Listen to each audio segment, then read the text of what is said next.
Jai Shri Jagannath. Myself Binodini Ratha. Welcome back to my channel. Today we are tackling a common issue that many of us face, dandruff. But the good news is you don't need expensive products or chemicals to deal with it. In this video, I will be sharing some easy and effective home remedies of Odisha to fight against this scalp disorder and also this science behind it. Dandruff is caused by the growth of Malassezia yeast on the scalp. Another reason may be the deficiency of vitamin A, zinc and omega-6 fatty acids in the body. Stress can also worsen the symptom. First of all, you can apply lemon juice on scalp and leave it for 25 to 30 minutes and then rinse with plain water. The citric acid in lemon has acidic property which is less favorable for yeast growth.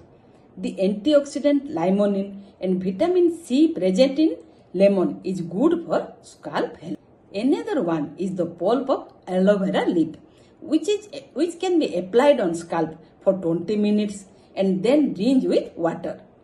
Aloe vera contains salicylic acid which has keratolytic property, so it breaks down protein keratin of the scalp, softens the outer layer and can remove the dead skin cells, thus reducing dandruff. You can see many dandruff shampoos contain this salicylic acid. Again, aloe vera contains the enzyme bradykinase which has anti-inflammatory property.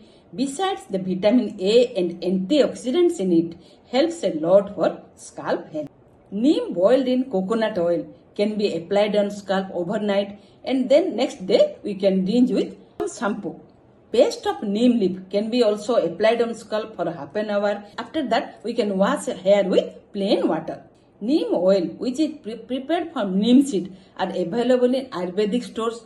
This also works well. Nimbin in neem leaf has antifungal and anti-inflammatory property which inhibit growth of Malassezia yeast. Nimbidin and nimbidol in it has antiseptic and antibacterial properties which kill the pathogen very well. We cannot ignore our popular berry amla. The paste of this berry can be applied on scalp followed by a rinsing after half an hour. Amla is rich in vitamin C which is anti-inflammatory. The garlic acid in amla has antifungal properties. It can inhibit to some extent the growth of Malassezia yeast. Fresh mango leaf can also be applied on scalp and rinse after 15 to 20 minutes. Our natural traditional remedies are not less than any chemicals available in market.